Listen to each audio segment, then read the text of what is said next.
The technology likely to have the greatest impact on the next few decades has arrived.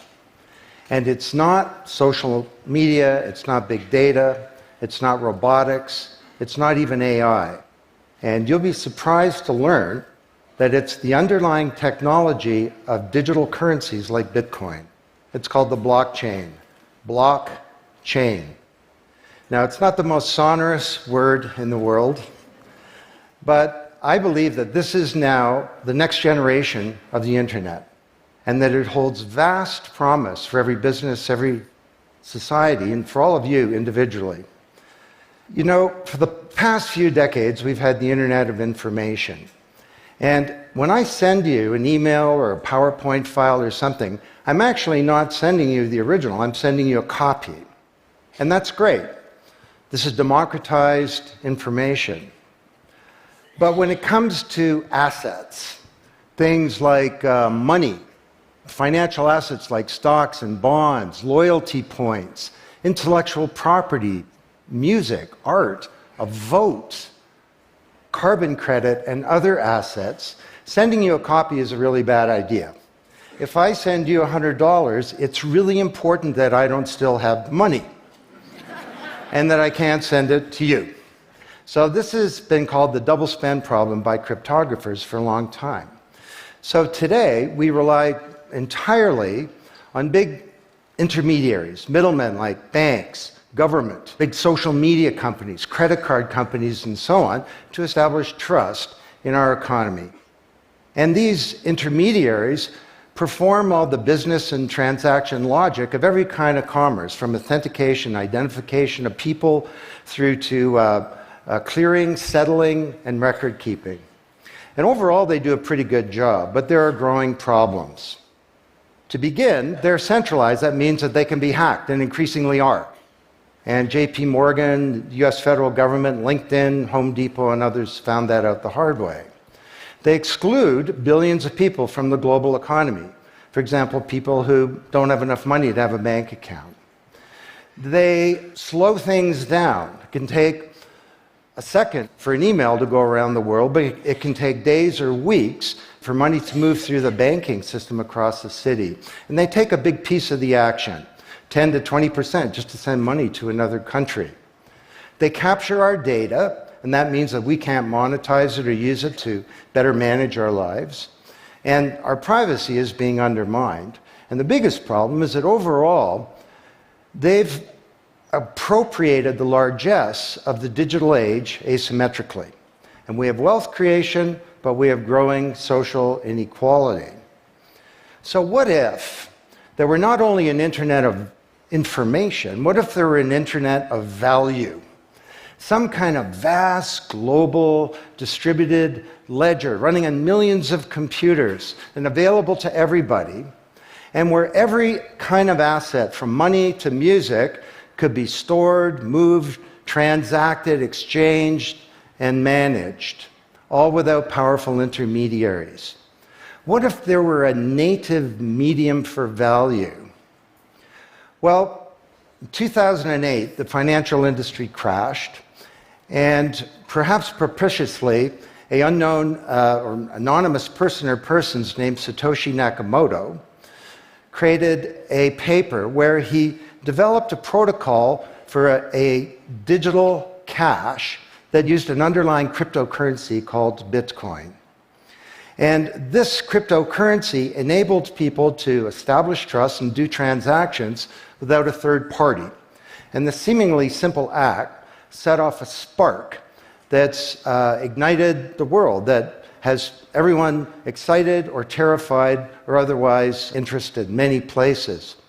Now, don't be confused about Bitcoin, okay? Bitcoin is an asset. It goes up and down, and that should be of interest to you if you're a speculator. More broadly, it's a cryptocurrency. It's not a fiat currency controlled by a nation state, and that's of greater interest.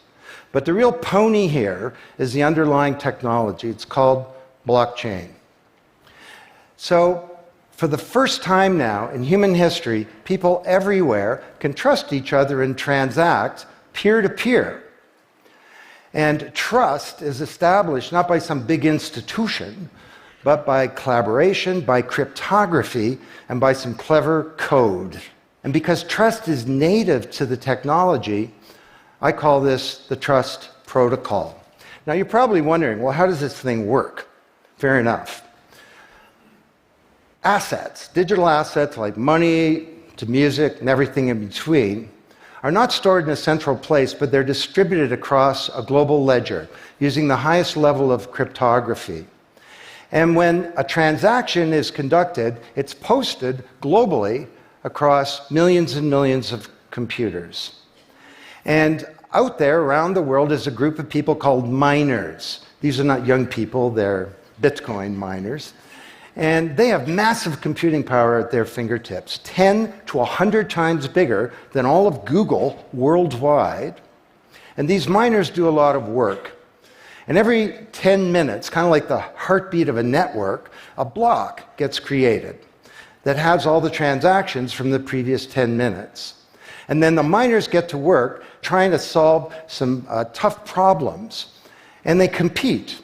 And the first miner to find out the truth and to validate the block is rewarded in digital currency, in the case of the Bitcoin blockchain with Bitcoin. And then, this is the key part, that block is linked to the previous block and the previous block to create a chain of blocks. And everyone is timestamped, kind of like with a digital wax seal. So if I wanted to go and hack a block and say, pay you and you with the same money, I'd have to hack that block, plus all the preceding blocks, the entire history of commerce on that blockchain, not just on one computer, but across millions of computers simultaneously, all using the highest levels of encryption in the light of the most powerful computing resource in the world that's watching me. Tough to do. And this is infinitely more secure than the computer systems that we have today. Blockchain, that's how it works. So the Bitcoin blockchain is just one. There are many. The Ethereum blockchain was developed by a Canadian named Vitalik Buterin. He's 19 years old. And this blockchain has some extraordinary capabilities. One of them is that you can build smart contracts. It's kind of what it sounds like. It's a contract that self-executes. And the contract handles the enforcement and the management, performance, and payment. The contract kind of has a bank account too, in a sense, of agreements between people. And today, on the Ethereum blockchain, there are projects underway to do everything from create a new replacement for the stock market to create a new model of democracy where politicians are accountable to citizens. So to understand what a radical change this is going to bring, let's look at one industry, financial services. You recognize this? Rube Goldberg machine. It's a ridiculously complicated machine that does something really simple like crack an egg or shut a door. Well, kind of reminds me of the financial services industry, honestly. I mean, you tap your card in the corner store and a bit stream goes through a dozen companies, and each with their own computer systems, some of them being 1970s mainframes, older than many of the people in this room. And 3 days later, a settlement occurs. Well, with a blockchain financial industry, there would be no settlement because the payment and the settlement is the same activity. It's just a change in the ledger. So Wall Street and all around the world, the financial industry is in a big upheaval about this, wondering, can we be replaced, or how do we embrace this technology for success? Now, why should you care? Well, let me describe some applications. Prosperity. The first era of the Internet of information, brought us wealth, but not shared prosperity, because social inequality is growing. And this is at the heart of all of the anger and extremism and protectionism and xenophobia and worse that we're seeing growing in the world today. Brexit being the most recent case. So, could we develop some new approaches to this problem of inequality? Because the only approach today is to redistribute wealth, tax people and spread it around more. Could we pre-distribute wealth? Could we change the way that wealth gets created in the first place by democratizing wealth creation, engaging more people in the economy, and in ensuring that they got fair compensation. Let me describe 5 ways that this can be done. Number 1, did you know that 70% of the people in the world who have land have a tenuous title to it? So you got a little farm in Honduras, some dictator comes to power. He says, I know you got a piece of paper that says you own your farm, but the government computer says my friend owns your farm. This happened on a mass scale in Honduras, and this problem exists everywhere. Hernando de Soto, the great Latin American economist, says this is the number 1 issue in the world in terms of economic mobility, more important than having a bank account. Because if you don't have a valid title to your land, you can't borrow against it, and you can't plan for the future. So today, companies are working with governments to put land titles on a blockchain. And once it's there, this is immutable. You can't hack it. This creates the conditions for prosperity for potentially billions of people. Secondly, a lot of writers talk about Uber and Airbnb and TaskRabbit and Lyft and so on as part of the sharing economy. This is a very powerful idea that peers can come together and create and share wealth. My view is that these companies are not really sharing. In fact, they're successful precisely because they don't share. They aggregate services together and they sell them. What if rather than Airbnb being a $25 billion corporation, there was a distributed application on a blockchain, we'll call it B-Airbnb, and it was essentially owned by all of the people who have a room to rent.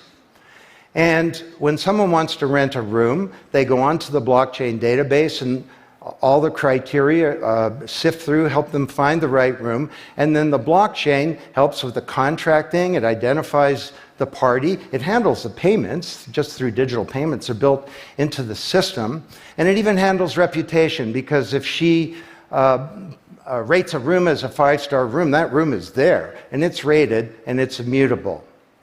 So the big sharing economy disruptors in Silicon Valley could be disrupted, and this would be good for prosperity. Number 3, the biggest flow of funds from the developed world to the developing world is not corporate investment, and it's not even foreign aid. It's remittances. This is the global diaspora, people who've left their ancestral lands, and they're sending money back to their families at home. This is $600 billion a year, and it's growing, and these people are getting ripped off.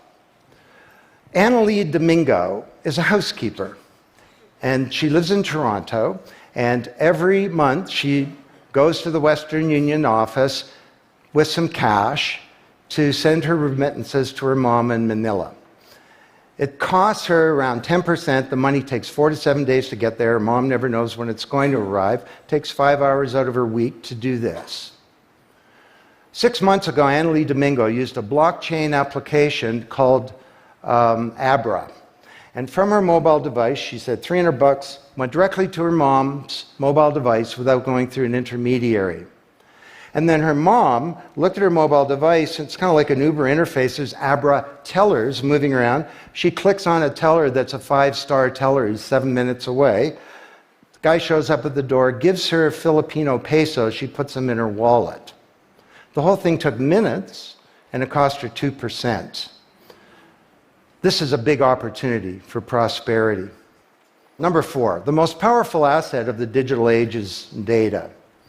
And data is really a new asset class, maybe bigger than previous asset classes like land under the agrarian economy or an industrial plant, or even money. And all of you, we create this data. We create this asset. And we leave this trail of digital crumbs behind us as we go throughout life. And these crumbs are collected into a mirror image of you, the virtual you. And the virtual you may know more about you than you do, because you can't remember what you bought a year ago or said a year ago or your exact location a year ago. And the virtual you is not owned by you. That's the big problem. So today there are companies working to create an identity in a black box. The virtual you owned by you. And this black box moves around with you as you travel throughout the world, and it's very, very stingy. It only gives away the shred of information that's required to do something. A lot of transactions, the seller doesn't even need to know who you are. They just need to know that they got paid. And then this avatar is sweeping up all this data and enabling you to monetize it. And this is a wonderful thing, because it can also help us protect our privacy.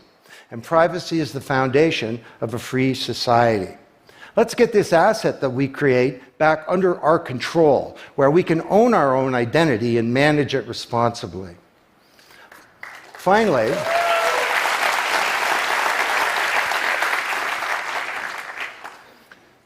number 5, there are a whole number of creators of content who don't receive fair compensation because the system for intellectual property is broken. It was broken by the first era of the internet.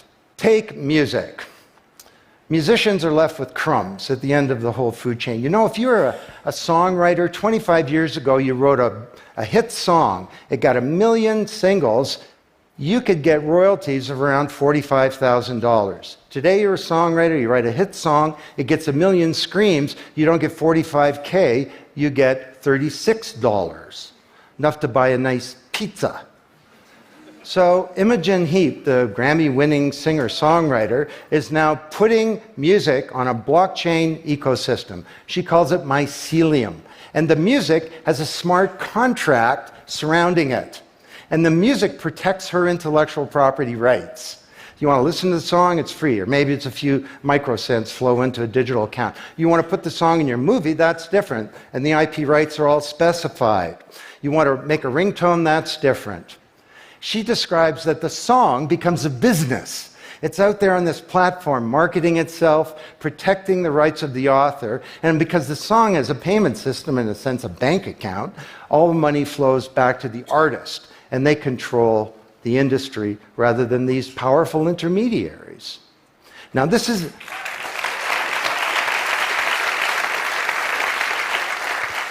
not just songwriters, it's any creator of content, like art, inventions, scientific discoveries, journalists. There are all kinds of people who don't get fair compensation, and with blockchains, they're going to be able to make it rain on the blockchain, and that's a wonderful thing. So these are 5 opportunities out of a dozen to solve one problem, prosperity, which is one of countless problems that blockchains are applicable to. Now, technology doesn't create prosperity, of course, people do. But my case to you is that, once again, the technology genie has escaped from the bottle, and it was summoned by an unknown person or persons at this uncertain time in human history, and it's giving us another kick at the can, another opportunity to rewrite the economic power grid and the old order of things, and to solve some of the world's most difficult problems, if we will it. Thank you.